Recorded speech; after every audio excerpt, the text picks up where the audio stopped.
It's 9:30, so we will, it's 9:30, so we will call the meeting to order. Members of the public have been invited to participate in this meeting of council by attending in person at the council chamber at the municipal office located at 10227 Illerton Road in Coldstream, or by contacting the municipal clerk to receive a registration link to join the meeting electronically. Members of the public may also access the meeting live stream on our Middlesex Center YouTube channel. I will note at this time that Mayor DeVete is absent from the meeting with notice. And I will now ask the clerk to read the land acknowledgement.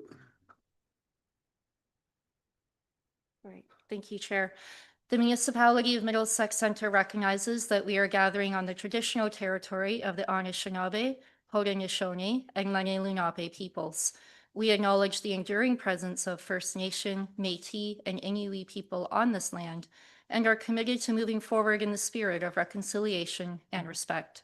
Our neighboring First Nations communities, which continue to live as sovereign nations, include the Chippewa of the Thames First Nation, Oneida Nation of the Thames, and Munsee Delaware Nation.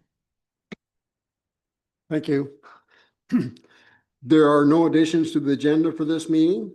I would ask if there's any good closure of pecuniary interest from any members of council. Seeing none. We do have two delegations this morning. First up, I will call upon Mr. David Barnaby, Interim Detachment Commander for Middlesex OPP. He's coming with his annual activity report for 2025. So we'll turn that over to you as soon as you're set, gentlemen.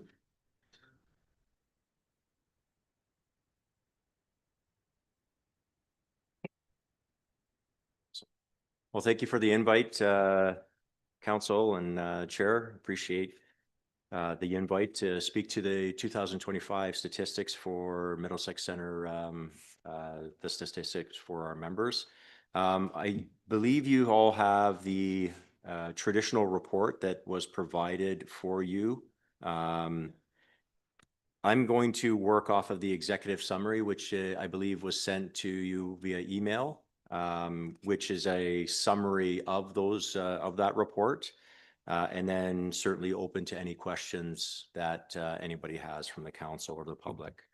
Overall, in 2025, very successful year in Middlesex Center municipality, specifically compared to 2023 and 2024. Traffic enforcement increased exponentially, and as a result of that, we saw a decline in impaired driving, which is fantastic. Motor vehicle collisions declined from 2025, 395 comparatively to 446 in 2024. A slight decline by 11.4%. Fatal collisions, 3 fatalities in 2025. That was the same as in 2023, a 25% decline from 2024. Impaired related collisions, 33% decline from 2024 as well. And once we get into the traffic enforcement charges and statistics, I believe you'll see a correlation. Hard to say if there was a causation, but definitely a correlation between the traffic enforcement charges being on the rise, and as a result, collisions and fatalities and impaired charges going down. Total charges in 2025, there was a 46% increase in charges, in traffic enforcement charges from 2024.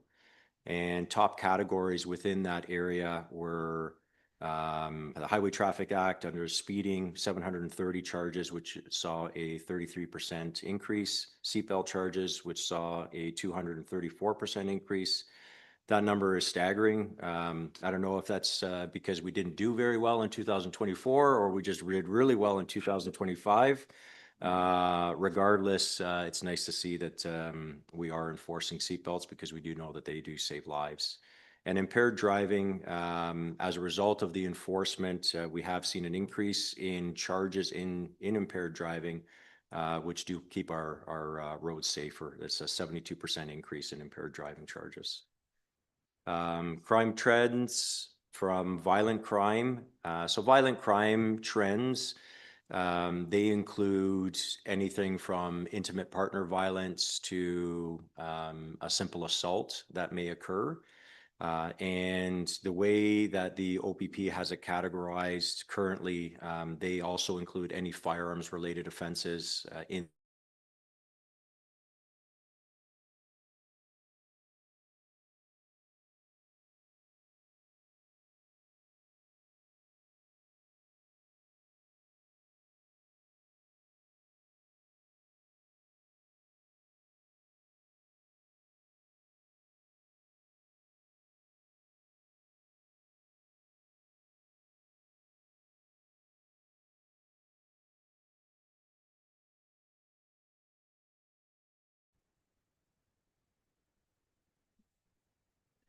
All right, that's good. Oh, good. So with respects to property crimes, we did see a decline in 8.8% in 2025 from 2024. Break and enters did go up by 33.3%, and theft unders went down by 23%. So that by the end of this report, I will have some action items which do actually speak to some preventative measures and proactive measures that we'll be taking throughout 2026. Drug crimes 2025, specific to drug crimes, there was a decline in 66%. And clearance rates are looking fairly good within those areas. And again, clearance rates are subjective in the sense that sometimes the number is not a true value because it's still under investigation, or there's still parts of the investigations are still ongoing. So as a result of that, it's not reflected within the numbers. So violent crimes, we do have a clearance rate of 73%, property crimes 61%, and property crimes are traditionally lowest across the province, regardless of the municipality, because they take a little bit longer to investigate. And oftentimes it's very difficult to associate a suspect to the actual crime. So it's very hard to gather the intelligence to be able to ensure that the crime actually occurred, and coordinate that with a subject and then actually lay charges to it. Driving offenses, clearance rates of 83.9%. Victim services referrals, 315 were offered and only 31% of those were accepted. That is something that we're going to take some proactive measures to try to increase our abilities with our community partners and stakeholders, and ensure that we move forward and see an uptick in the actual acceptance of the referrals. 65 incidents in this area in 2025 were related to mental health occurrences, and we did see a 20% increase in patrol hours within this area. And that includes foot patrol, vehicle patrol, and also aircraft patrol. Some action items that we'll be looking for in 2026, continue our traffic safety. We saw a significant increase in this area in 2025, and we will aim to do that by having our two ICs create operational plans for our members, using our analysts to strategically use our resources and target specific areas, concerns from the public and so on. And also increase the education campaigns that we are doing within distracted driving and seatbelt compliance, since we did see an uptick in those charges in 2025. Violent crime prevention, enhanced community outreach, specifically around our domestic violence and assault prevention areas. And as mentioned earlier, increase our collaboration with victim services. And we do have our own OPP victim specialist associated to Middlesex area as well, who is a great asset for our domestic abuse coordinators and our MCERT officers. Property crimes, our CSCU unit, our street crimes unit, does a fantastic job. Their rate amongst the province is amongst the highest when it comes to laying charges and seizing things like fentanyl off the streets. You may notice that I'm in a different uniform today, and that is a result of Provincial Weapons Enforcement Unit 1-year investigation within the area of London and other areas of the province. But today we did execute several warrants that were related to firearms and drug activity as well within the area. Mental health response, strengthening partnerships with mental health agencies of proactive measures. We did receive a grant from the province this year, which is going to result in 2 additional crisis workers, and they will be patrolling with our officers. We have hired those members. We're just waiting for security checks. And data monitoring, we do have an in-house analyst at Middlesex who does a fantastic job of coordinating with our stakeholders and ensuring that our resource deployment is effective in nature. Overall, some outcomes were fantastic. We did see a reduction in overall collisions and impaired related incidents. Increased enforcement led to higher traffic charges, which does save lives. Lots of evidence to support that. Violent crimes did rise, which will some education within those areas and some preventative strategies will take place. Property crimes are on a downward trend. However, break-and-enters were on the rise a little bit. So what we will do is use our analysts to get a map of where those break-and-enters are occurring and then look at creating some strategic focus patrols in those areas to try to curve that trend in a downward trend. Strong clearance rates are as a result of effective investigations, which is great. And our community engagement has been excellent, and we'll look to improve the acceptance rates of those referrals. Again, that is a voluntary basis from the victims. We do our part to offer the referrals, and it's up to them whether they receive them. And that would be the summary for the 2025 statistics, subject to any questions. And Staff Sergeant Martin is here to discuss any operations as well, and that anybody would have. Thank you. Thank you. Are there any questions from council? Go ahead, Frank. Thank you. Good presentation. It looks like things are going in the right way. 2 questions for you. As you know, province of Ontario has banned speed cameras. I thought they were effective. Do you have an opinion on the effectiveness of those? They're gone now, but were they effective or not? That means you got to put more officers out there to do the traffic stuff, right? Yeah, so I'll be careful in offering my opinion. I do represent the Ontario Provincial Police, so my opinion on that will reflect the Ontario Provincial Police as well. So, anything to do with public safety, we firmly believe that anything that assists with public safety is a great idea. I don't have the specific statistics to support that answer right now to say if those cameras did support public safety. I would have to look at that research to see if that is it. Yeah. I do have a follow-up question. Sure. People always ask me this. What are the top 3 drugs out there? Fentanyl, cannabis. What's the third one? Or can you comment on that? Well, cannabis is always an item that is out there. I wouldn't say that it's a top one anymore. I think you're looking at fentanyl, Oxycontin, and cocaine are the primary ones that are organized crime units are looking at these days. Okay, thank you very much. Councilor Cates. Thank you. Thank you for your presentation. I always look forward to seeing the stats. So thank you for your report and coming today. And of course, thank you for your service. Thank you. So a couple of the things that I wanted to ask about was I wanted to ensure that you were aware of the No Excuses campaign for bus safety. Okay.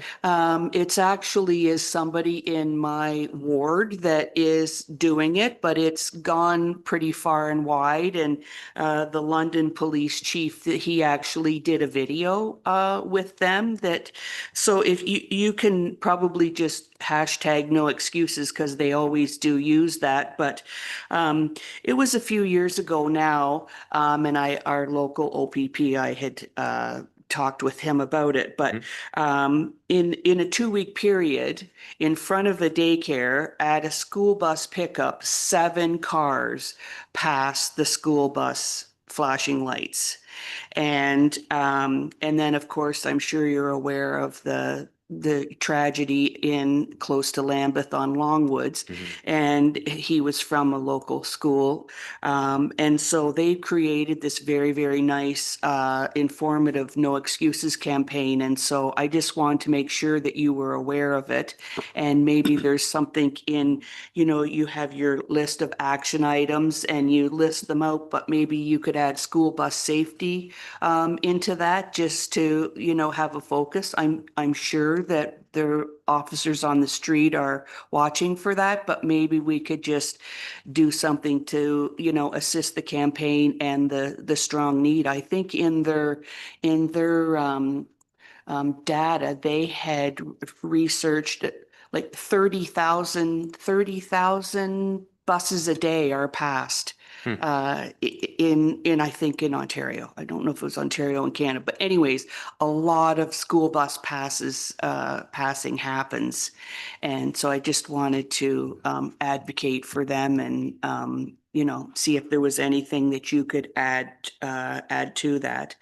Yeah, and maybe you can look at the chief, the London police chief, the video he did, and if there's an opportunity for you to reach out to Lauren Preston that heads up this campaign, I'm sure she would really appreciate that. No problem at all. Thank you for bringing that to our attention. Our community engagement officer will be all over that. So Excellent. we'll certainly discuss that with him. And if he hasn't already put something out with regards to, I know we did something at the very beginning of the school year with regards to school safety and school zones and the opportune time now that we're into a new year to just reestablish that and then use the hashtag as well. Absolutely, we can look at that. Yeah, thank you. I know at the beginning of the year, often everybody, I know Middlesex Center does too, puts out the school bus reminder and stuff. And I don't know that theirs was right at the beginning of the school year, but not too long after. So, okay. And then what do I have here?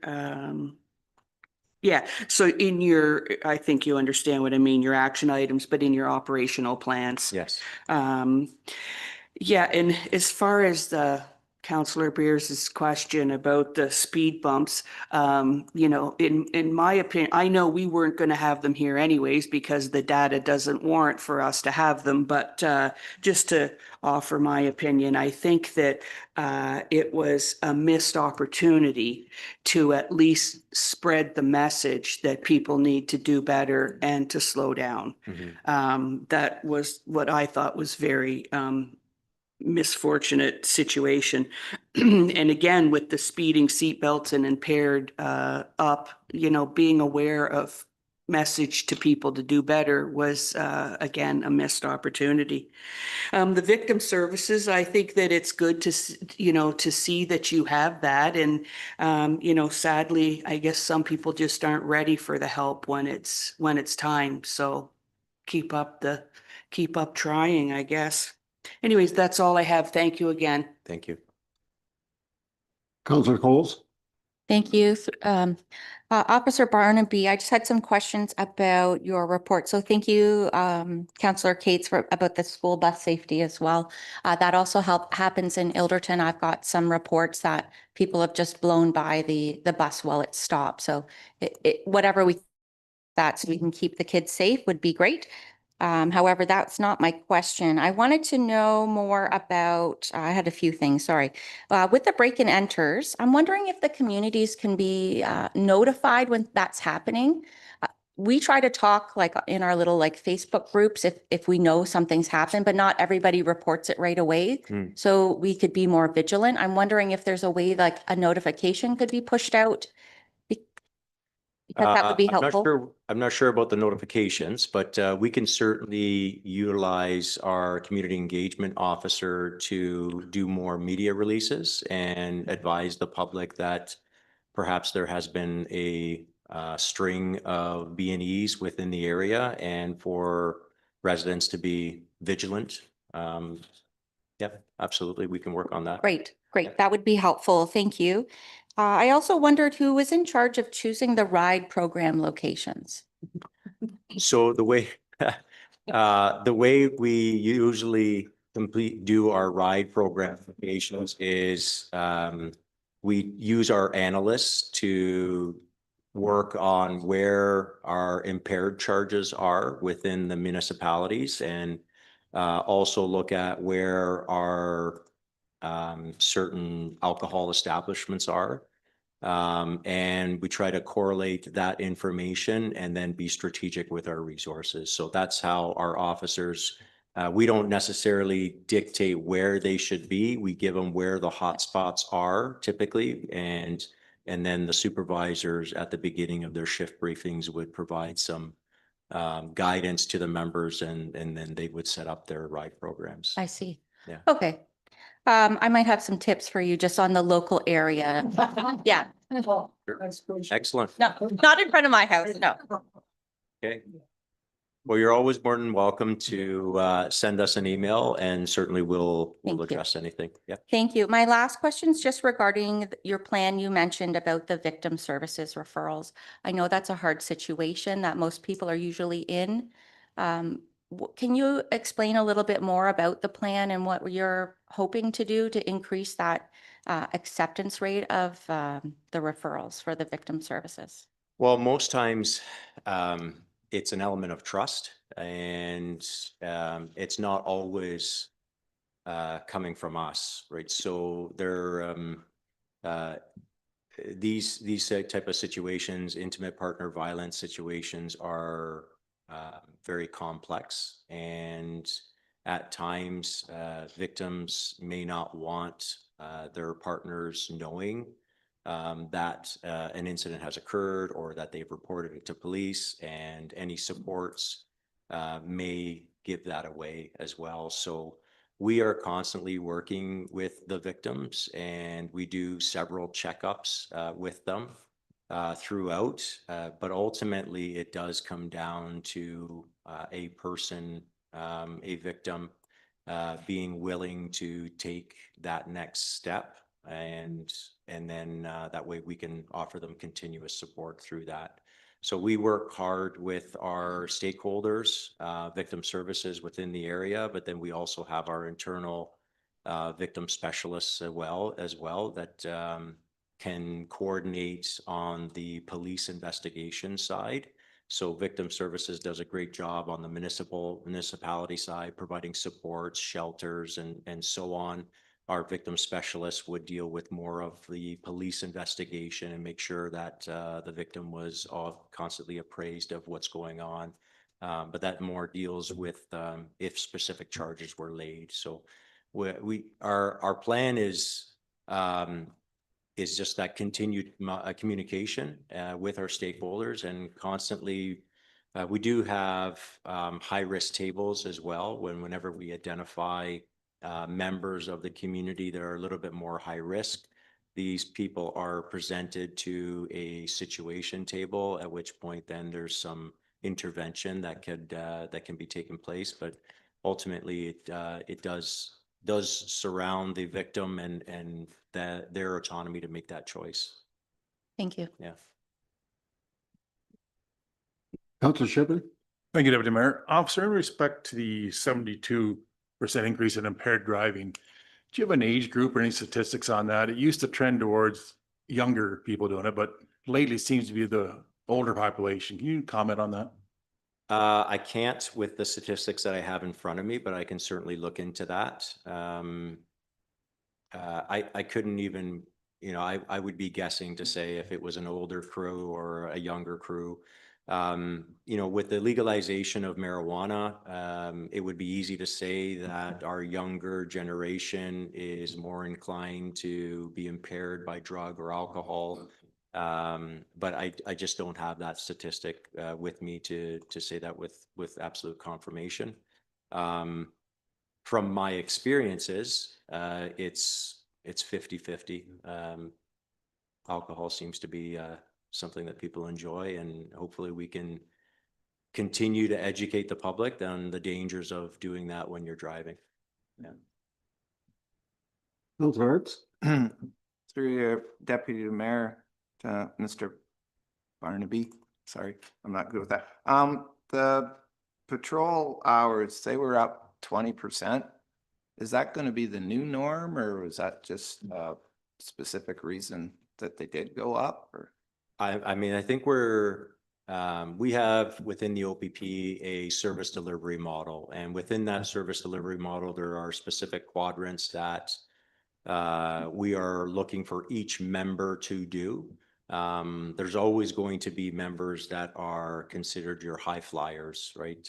Members who are a little bit higher in enforcement, a little bit higher in community patrol, and so on. So our goal is to bring everyone to the expectation of where the public expects us to be, and bring all of those members, not just have one or two people within that. So I would say that our efforts to bring everyone up to a role where they're earning their day is why we have seen that increase. That, along with strategic use of our resources, and not just having people drive around, although that is effective at times, but strategically placing them within certain areas, utilizing our resources because it is a finite resource, and putting them in certain areas, and then utilizing the OPP resources such as the aircraft when we do identify hot spots within any municipality. So that way we can use that for enforcement purposes. Yeah. Our goal is to increase that every year. So now we have our work cut out for us. Yeah. Any further questions from council? Is there any member of staff that has any questions they'd like to ask? If not, on behalf of Middlesex Center, David, and we appreciate both of you coming today and giving us the report, and very informative. And you can see that the questions that were asked we're always interested in improving safety in our municipality. So we thank you very much for coming, and we'll see you next week. Well, thank you very much. Appreciate Thank it. you. Thank you. Thank you. Do you need a motion to accept that? No. Okay, our next delegation is Joe Windsor, who is Director of Human Services for Middlesex County, the homeless supports in Middlesex County. So, Joe, we welcome you, and I think you have some other people with you. If you'd like to introduce them, go ahead and do that. The floor is yours. Yes, perfect. Thank you. And through you, Deputy Mayor, to Council, and thank you very much for allowing us to come today. I'm just going to get my computer set up. While I do that, I will introduce Elle Lane, who is the new Manager of Human Services. And then behind me, I have Veronica Newberry and Danica Flores, who are our two community navigators. So they are instrumental in our homelessness prevention programs. And so I'm just going to pull this up so I can get my slides. And I was thinking, as listening to the OPP report, that I know a lot of challenges do come around homelessness, and when it comes to intimate partner violence, increases in different categories around break-in enters. But what I think today we really want to make sure is that you understand what programs and services are available throughout Middlesex County and in Middlesex Center specifically.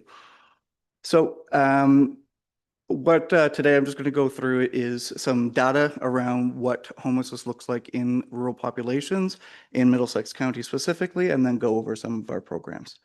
So if I could go to the next slide. So the first part I'm going to talk about is around homelessness experiences, and there's four main categories that individuals can experience homelessness. First one is chronic, and chronic is those individuals that really just cannot maintain their residence. So they may have had something and just not been successful and have continued to be homeless or unsheltered or accessing one of our transitional housing programs, and even sometimes there may not have been successful. Next one is episodic, so it could be a first or second time for an individual. Could be an issue that there was a fire at their home, maybe lack of heat or hydro or water. Typically, those are one and done situations where we can support them and they're able to maintain residence at a new location. Transitional is for some individuals that need support stabilizing prior to actually moving into their long-term residence. And we do have a few transitional housing spaces throughout Middlesex County. And then the last category is around the at-risk of homelessness. And this is the area that we are seeing an increase in Middlesex County for sure. When that look at risk, what that means is things like food insecurity. So lack of available food, whether it be fresh produce or availability of other food sources. We're also seeing an increase of rental amounts. So when folks used to think that living in the county was a little bit cheaper, that is definitely not the case anymore. Rent amounts are just as high as they are in any urban areas. Cost of utilities, cost of repairs and maintenance to individuals' homes. So across Middlesex County, we are seeing all four of these situations. And so our department and team, we work hard to make sure that we're meeting at that individual at what spot they are. The next piece around this is, oops, sorry, that's okay. I know, this isn't on the slide. So the next part is talking about a little bit about visible homelessness versus hidden homelessness. So visible homelessness is really what it sounds like, is somebody that you can see that's living unsheltered. So somebody that might be living under a tree, might be living in a forest, might be living in a bridge. Those individuals, are those individuals that we do happen to see. Thankfully, knock on wood, we don't see a lot of that within Middlesex County. We are able to provide supports through our outreach program, which I'm going to talk about a little bit later. The next is the hidden homelessness piece, is what we see more in the county. So that is individuals living in cars, living in trailers, or living on friends' couches. So that couch surfing piece where it's just precariously housed. And we did see an increase in that for sure over the COVID years, where individuals just really, had hard times finding or maintaining housing. Some of the main barriers that our homeless population in the county are facing is transportation. As we know, the county is a very vast, wide geographic area, so transportation is a challenge for individuals. Lack of funding, so individuals just don't have the income to be able to support what those rental amounts. So somebody that is on Ontario Works, the maximum that they can receive in a month is $733. Oh my gosh, $733. 343 of that is for their basic needs. So that means for food, any kind of toiletries, anything like that. And then $390 is for their rent. And I'm not sure if anybody here knows a place where you can rent a place for $390. It's just not realistic anymore. So that is one of the biggest challenges, is lack of the funding. And then along that, with some of the individuals that we're supporting, is the poor credit checks. So landlords are requiring that individuals have credit checks, which some of our individuals just don't have that at this point. Then the other piece is the lack of affordable housing. So there is a difference between, shelters, transitional housing, and then community and social housing. And then there's affordable housing, which is the next step before individuals get into the market housing piece. So that's kind of some of the barriers that we're seeing in the county. Thank you. So this page talks about specifically some of the data. And yes, it is from our 2024 PIC count, which is the point in time count. The numbers are roughly around the same from where we are. I will share some other data in a minute. So at that point, though, we had 68 individuals as identified as unsheltered. So unsheltered doesn't necessarily mean that they're living under a tree. It could be, though, people that are living, in this case, in like our transitional housing. So at our Middlesex accommodations program, WRC, which is our Women's Rural Resource Center, YOU, which is transitional housing as well. Some of the top reasons, as I kind of talked about a little bit, for homelessness is lack of income and affordable housing, relationship breakdown, and conflict with landlord. And it really kind of goes to show when the officer prior to speaking to that relationship breakdown is one of our challenges as well with intimate partner violence, sorry. Some of the main income sources that individuals have are Ontario Works, or ODSP, which is the Ontario Disability Support Program. ODSP, just to be clear, like their rates are not much higher. So I think it's around $1,300 to $1,400 a month. And that is for their basic needs and shelter as well. It's not much different than what it is on Ontario Works. CPP could be CPP disability or CPP pensioners. EI, employment insurance, and income employment, which we wanted to put that on here for sure because it is something that we are seeing, is that it doesn't mean that somebody doesn't have a job. There are lots of our individuals that we're supporting that are homeless that just that have employment that just can't find or maintain their residence at that time. So when we look at the middle, what we're kind of one of our programs is the Middlesex Accommodations Program. And it is located just outside of Strathroy, actually in Alley Metcalf, but it does support all of Middlesex County. And at that program, we have 11 rooms that we support individuals for an up to 2-month stay, sometimes a little bit longer, depending on the individual and where we can support them. Since its inception in 2021, we have supported over 250 individuals, 77 in 2024. And hot off the press, we had 73 individuals in 2025 that we supported. We do have a consistent wait list, so usually it fluctuates. Wintertime, it usually gets a little higher because it is colder outside and individuals may not want to live in their trailer or cars, whatever that they may be living in. One piece that we are using to collect better and more effective data is the HIFIS system, which is the Homeless Individual Family and Information System. So we have a few of our community partners who are actively in that program. So our 2 community navigators are YOU Strathroy, WRC, and CMHA Thames Valley Addiction Mental Health Services. At that time when I pulled this together, which was at the end of November, we had 66% of the individuals were male and the average age was 44. And we had 10 over the age of 50. And 33% would have benefited from supportive housing. And that supportive housing is that housing where it is with somebody that a community agency that might be working there on a 24-hour basis, that individual does need some extra supports where they're living, that living in a market rent apartment may not be sustainable for them. Okay, so next slide, please. So I'm going to talk a little bit about our program. So what are we doing? And so one of the big things that we have through our homelessness prevention program dollars is the community navigators. So we did have only one community navigator when we first started getting more funding. We started getting an increase in funding after COVID. Prior to COVID, we were getting about $129,000. Now we're just getting just over $1 million for supports.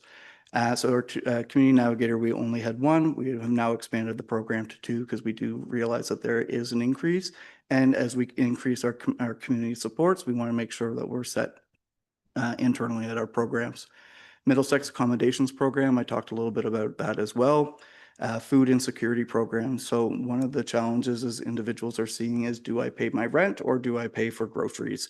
And that is, we are seeing throughout Middlesex an increase in use in our food banks and our meal programs that are available. So we are supporting with funding from our HPP dollars. The Middlesex Paramedic Outreach Program is a program that we partner with MLPS. They come out to our accommodations program, and they also go to WRC. We are looking to expand that program as well for community paramedicine out to some of our social community housing and LMCH. Middlesex Community Housing, yes. Training opportunities. This is both internal and external. So this is for training opportunities for our community partners to ensure that we are at the forefront of the knowledge and education that is available for how do we support homeless populations as it continues on, how we support individuals and the challenges that are coming up. We want to make sure that we have a strong system internally and externally. And then the big pieces are whatever it takes fund. And really, that's what it is. It is a fund that we have available for individuals. It doesn't have to be somebody that's on OW or ODSP. It can be any income source that we really want to maintain somebody's residence. So it could be rental arrears, could be utility arrears, it could be first month's rent, last month's rent, whatever it is that it would take to keep that person either continue to be housed or find new housing or more appropriate housing for those individuals. The Middlesex Homeless Action Committee, so just so you know, it's not just us doing all this work. There is a committee that they're a fantastic committee that has really pushed forward the homelessness programs throughout Middlesex County. We have 12 organizations that meet on a monthly basis. We review and develop our processes and policies and ensure that we are meeting the needs of the residents of the county. So winter is coming and here, really. It has been a little bit funny with the weather, but I think we're supposed to be hit with another storm tonight. So with that, we do have an extreme weather response. And why I just say extreme weather is because this response is also for the summertime. So yes, it might be cold in the winter, but it is hot in the summer as well. So we want to make sure that we have those supports. So what we have is we identify that there's an individual that might be unsheltered or precariously housed. We reach out to that individual and offer our outreach supports, and that would be a community navigator and a CMHA worker go together. And then we provide individual wraparound supports that may sometimes include stays at one of our local hotels, depending on what the situation is. We want to try to meet that person where they are and how do we support them moving forward. We do not have a specific warming center throughout, warming or cooling center throughout Middlesex County. But our partners at our libraries have always said that it's a great place to warm up or cool down. So we have a fantastic partnership with our libraries. They are very well informed about our homelessness prevention program. So if individuals do come in and need support or seem like they might need support, the library is aware of our resources here as well. Yeah. So who to contact for this? It would be our community navigators, any of our local community partners, CMHA, WRC, and or you can contact Middlesex County Human Services directly as well.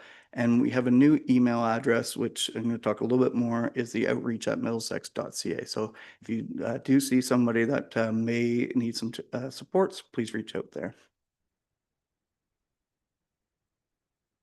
So having a look at housing, so housing is now under my portfolio, and it is something that is something I think we in the county need to do a full review and look at what is our housing portfolio looking like. The City of London is the CMSM for the County of Middlesex when it comes to housing. So the CMSM is a Consolidated Municipal Service Manager or Service System Manager. They kind of go hand in hand, whichever word you want to use. So we are working with them to redevelop and understand what supports does the city provide the county and where is the county we should be stepping up and meeting those supports as well. We want to be sure that in the county we are ready. We have the available resources, we have the inventory, and we have the financial backing to make sure that we can move forward with things that may come up. We want to be shovel ready, really. So things like what's going on right now with the Build Canada homes, we want to be sure that we can access any funding that's available and make sure that they're building in Middlesex County where we feel it should be done. So we have done things. So in 2022, we did a housing attainability study. It is on our website if you would like to take a look at it at some point. So we're going to be building off of that report. And we were also working with some other agencies like Flourish to develop some tools to better support local municipalities as well, because I don't think any of us have real, some folks might, but have a real deep understanding of, okay, so if somebody wants to do affordable housing, what is the next step? So we really want to help local municipalities understand, and for us to understand, again, our relationship with the City of London, where does that land? Currently in the county, we have a wait list of about 248 individuals on our housing access wait list. The City of London holds that wait list for us. So and any of our referrals or individuals to put forward goes to the City of London through the Housing Access Center. So putting all of this together, we haven't really had a name or a slogan or tagline for the programs that we have throughout Middlesex County. So what we have chosen and decided to do was kind of put a tagline, a slogan together. So it is connecting journeys, home within community. And then if you look at the bottom of that page, you see those 5 houses with the little swooshes underneath. Though you're going to see that a lot more throughout the county when it comes to homelessness prevention programs. And we're really just trying to have people understand this is where people can go to, we can connect them through their journeys of what homelessness and attaching them to their forever homes at one point. So we have worked with an organization called RDN, which is a Rural Development Network. They've been fantastic. We've updated our website. We've increased some of the access points and tried to make it a little more streamlined for individuals to understand and add an education piece to it as well. Because through some of the conversations I've had over my time being here at the county is, what people just see what's going on in the urban areas and not really understand what's kind of going on in the rural communities as well, that there is still some challenges that we are facing in the county that we need to make sure we're meeting. So this is our website update. So I'm just going to briefly go through this. So again, talked about the new logo. It's going to be, there's a color change to it. We've added in an education section to it, talking about myths and facts of rural homelessness, and hopefully increase the usability, reorganize them easier to navigate. Some of the promotional material, which I will leave here, is some flyers. So this can be put up at any community resources or community recreation facilities so I can leave it with you to put up there. And what it is, again, is just another access point for individuals to reach out. So it could be that not only for somebody that's homeless or needing those supports, but for a community member, if they realize that maybe their family member or they notice somebody is maybe struggling with some homelessness or at risk of homelessness, this is an access point for them to get the supports from our department. So we have posters. We are working on getting our postcards created. So once those are done, we can definitely share them here as well. This next page is just, I wanted to share our contact information. So our name did change. We were social services. We are now human services as of August 2025. So our website is middlesex.ca at human services. Community navigators, we changed the phone number to being a direct line instead of having to call the main line and then doing an extension, and the email there for community navigator at middlesex.ca. Our human services, we still do have an extension. So if you call the main line for the county, and then the outreach supports as well, it's the same number as the community navigators, but again, it's that direct line to not have people have to call in and try somewhere else. If people are in urgent need or supports, we want to make sure it's easy as access as possible. And then there's the outreach at middlesex.ca, which is a new email for us as well. So what's next? Well, we have lots of things on our plate in 2026 to continue moving forward. So one thing that we have heard from different individuals is around 24-hour services. Right now, all of our services, for the most part, are only 8:30 to 4:30, Monday to Friday. We are looking to expand that if we see a need, and that's what we're going to do, is a little bit more of a dive into some of the data to understand what does that mean for us, and do we need it, and where do we need it, and for what.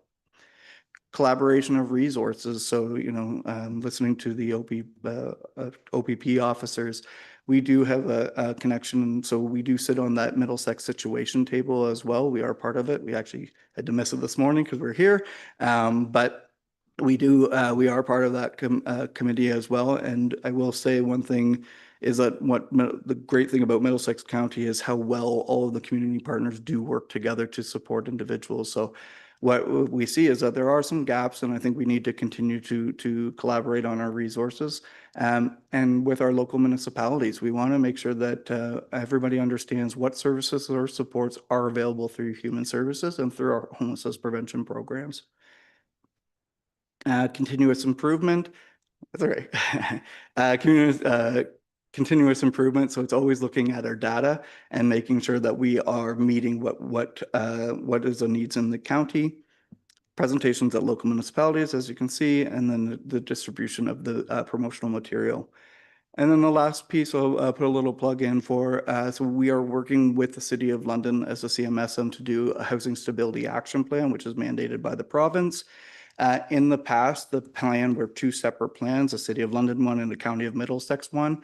This time we are working together to actually have one plan. We will have a separate section for Middlesex specifically, just because, yes, there's a lot of the same issues, but how we solve and meet those issues, that there's different solutions. So we will see that coming forward. And so what will happen is that we'll put a survey out. There'll be a link on our website, but we're also looking at having some community open houses to present the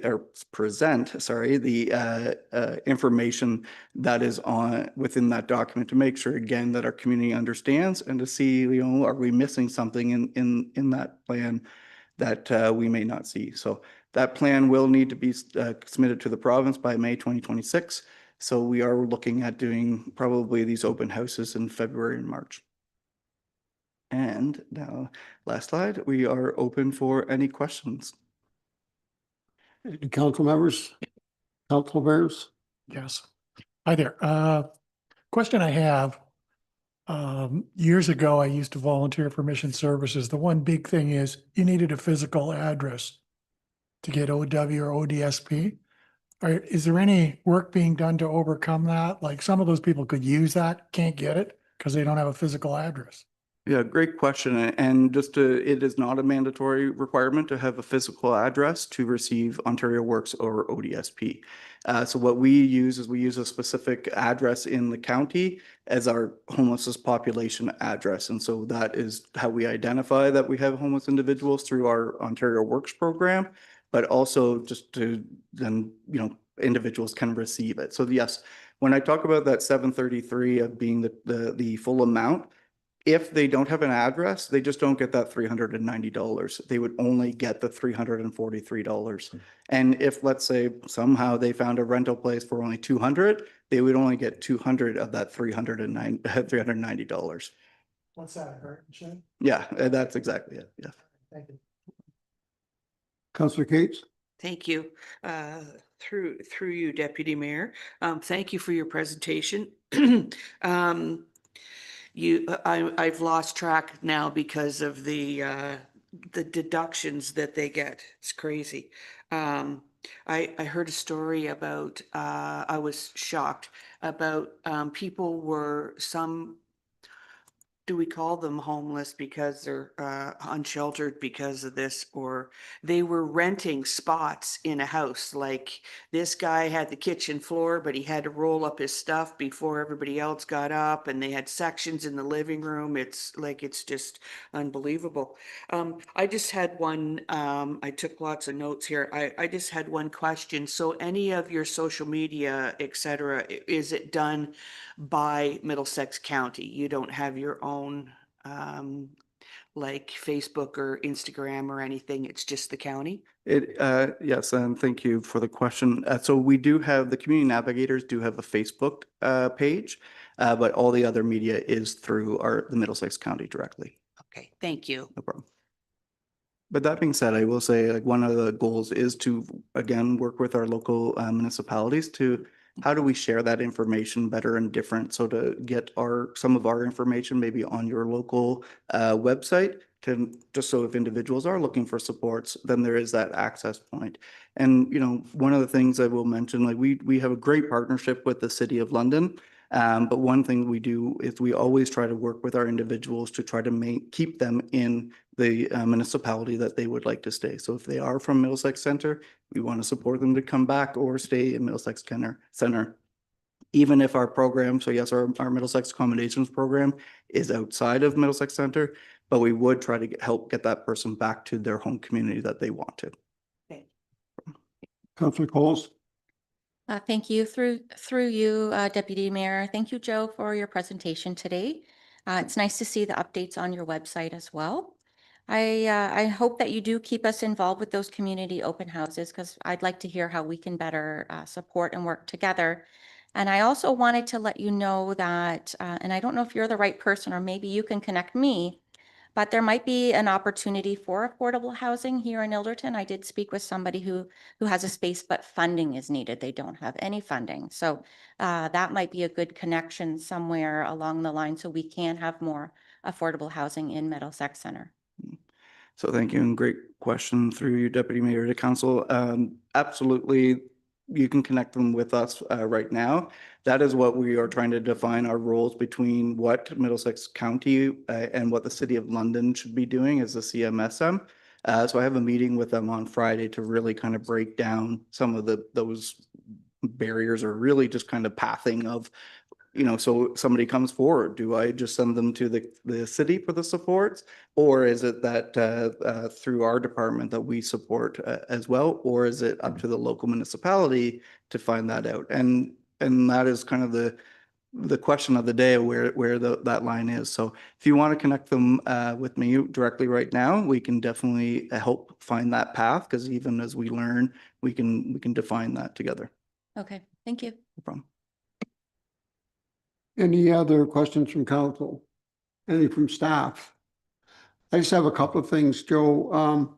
Are we seeing more young people and families in crisis? And if we have a family, how do we deal with that? Like, I know we have the rooms at the motel where they can stay. Do we have something else for, say, a family of 4 or something like that? Mhm. So thank you, Deputy Warden. So we don't have something specifically for families. What does happen though is, so if it's a larger families, we do rent two of the rooms, or use 2 of our rooms to split it up. We have had families of 6 to 8 individuals where we've had to do that. So if it is one family unit, and they're like the rooms that we have at the local motel do have two queen size or double beds that are big enough for a family of 4. But if there are larger, then we definitely either use 2 rooms. We do work with our partners at the City of London. When it comes to the youth, we do work with YOU, who is in Strathroy. They are just working on opening their 4 transitional housing spaces again. But they have a diversion worker as well that we work with directly there too. So it is a little harder when you do have a family with multiple children. So out of that 73 individuals, or I think it was 6 children that were part of that 73 individuals. So we are seeing families of all sizes, as well as pets, which is another thing. So we have built some good relationships with our local kennels to say, you know, are you able to take the pet while they stay with us? So in some cases, the motel itself does allow some pets. Okay, good. Thank you. Seeing nothing else, I'd certainly like to thank you and your staff here today. Huge job, ever increasing. So we do thank you for all the work you're doing, and will continue to do, and as it expands and that. So we thank you very much for coming today and filling us in on what is happening, and best of luck in the future. Thank you. Thanks very much. Thank you, everyone.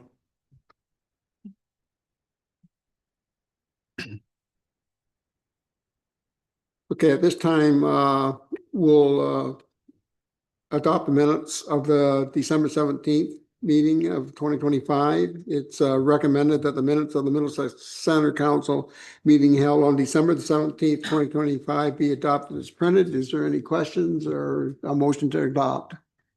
Moved by Frank, seconded by Sue. All in favor? That's carried. We have 4 items on the consent agenda. Recommend that the items 7 through 1 and 7.1 through 7.4 listed under the heading of the consent agenda for January 14th, 2026 be adopted as recommended. Does anybody want to pull anything out of there or any questions on any of them? Go ahead, Councilor Cates. Thank you. Through you, Deputy Mayor. I just wanted to say about the summary for the legislative services and the social media things. I like seeing those reports. So thank you. Thank you. Anything further? Can I have a motion to adopt it? Frank and Councilor Cates, all in favor? So moved.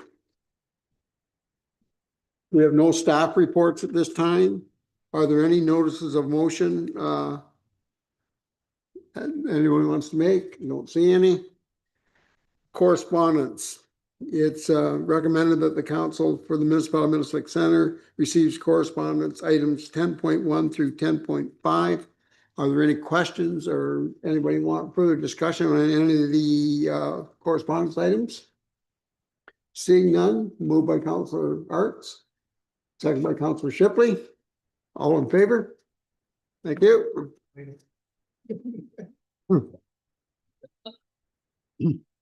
I will give a quick county council update. We did have a county council meeting yesterday. We received went through the budget for the county. The levy increase is 3.87, and that includes a $27.3 million capital budget with a $170 million operating budget. So we dealt with that, and that was passed, which is nice to see. It's a little earlier than normal, so getting it on the books, and it helps us a lot here too. The county official plan amendment number 4, we dealt with that.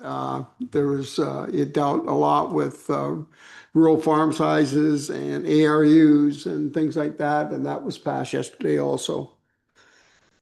Attainable housing review, Middlesex County tourism, strategic plan for 2025 through 2030. The county is working a lot and a lot behind the scenes trying to bring industries to the county. There's a lot of times they're dealing with stuff and they can't publicly speak about it, but they are constantly dealing with different businesses that are looking at locating in the county, and they work with different municipalities to try to provide land or opportunities for them to come here. So that's always a good thing.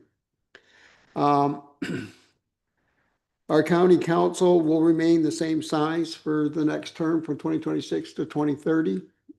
It'll be 10 members. There's no changes to the population sizes at this time. We're looking further into to see if there's any population increases that would increase. Anybody with 5,000 residents or over has 2 representatives. Anybody below 5,000 has 1 representative. And if you don't have over 1,500, you don't get a representative. So Newberry does not have any representation. 3 municipalities have 2 and the other ones have 1. So that's virtually there's some in-camera stuff that I can't speak about, but that was the county council meeting for yesterday. Members of council, is there any other business to note that anyone would like to bring forward at this time? Seeing none. Consideration of bylaws. Being a bylaw to adopt and confirm all actions and proceedings of the council of Middlesex, Municipality of Middlesex Center at the council meeting held on January 14th, 2026. And it's recommended that bylaw 2025-001 be adopted as printed. Motion by Councilor Cates and Councilor Shipley. You caught that. All those in favor? And nothing further, I recommend that the council for the municipality of Middlesex Center adjourns the January 14th, 2026 council meeting at 10:34. And that's moved by Councilor Coles. And seconded by Councilor Shipley. All in favor? Thank you very much.